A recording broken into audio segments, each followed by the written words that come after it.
നടൻ രമേശ് പിഷാരടിയുടെ തിരഞ്ഞെടുപ്പ് വിജയത്തിൽ സംവിധായകൻ ആലപ്പി അഷ്റഫ്. മുൻപ് നിയമസഭയിലുണ്ടായിരുന്ന നടന്മാരിൽ നിന്ന് വ്യത്യസ്തനായി ആരോപണങ്ങളിൽപ്പെടാതെ മികച്ച രീതിയിൽ പ്രവർത്തിച്ചാൽ പിഷാരടിക്ക് ശോഭനമായ ഭാവിയുണ്ടാകുമെന്ന് അദ്ദേഹം പറഞ്ഞു. കേരളത്തിലെ നിയമസഭാ തിരഞ്ഞെടുപ്പ് ഫലം പുറത്തുവന്നതിനു പിന്നാലെ നടനും സ്റ്റേജ് കലാകാരനുമായ രമേശ് പിഷാരടിയുടെ വിജയത്തിൽ പ്രതികരിച്ച് സംവിധായകൻ ആലപ്പി അഷ്റഫ്. നല്ല രീതിയിൽ പ്രവർത്തിച്ചാൽ തീർച്ചയായും ശോഭനമായൊരു ഭാവി തന്നെ പിഷാരടിക്കുണ്ടാകുമെന്ന് ആലപ്പി അഷ്റഫ് പറയുന്നു. ഇപ്രാവശ്യം നടനും സംവിധായകനും അവതാരകനുമൊക്കെയായ രമേശ് പിഷാരടി ജയിച്ചത് സിനിമക്കാരായ എല്ലാവർക്കും വളരെ സന്തോഷം നൽകുന്ന ഒരു കാര്യമാണ്.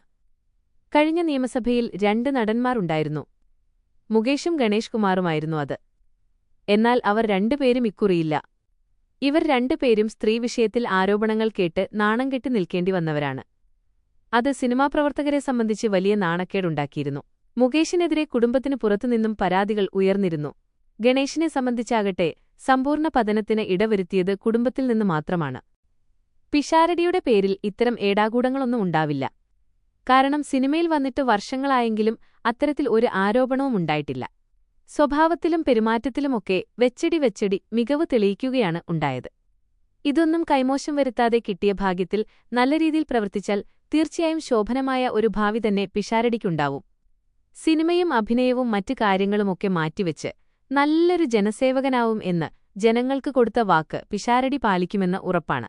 സെലിബ്രിറ്റികളായ സുധീർ കരമന, അഞ്ജലി നായർ, വിവേക് ഗോപൻ, റോബിൻ, അഖിൽ മാരാർ എന്നിവർ മത്സരിച്ചെങ്കിലും അവരെയെല്ലാം ജനം കണ്ടില്ലെന്ന് നടിച്ചു ആലപ്പി അഷ്റഫ് വീഡിയോയിൽ പറഞ്ഞു.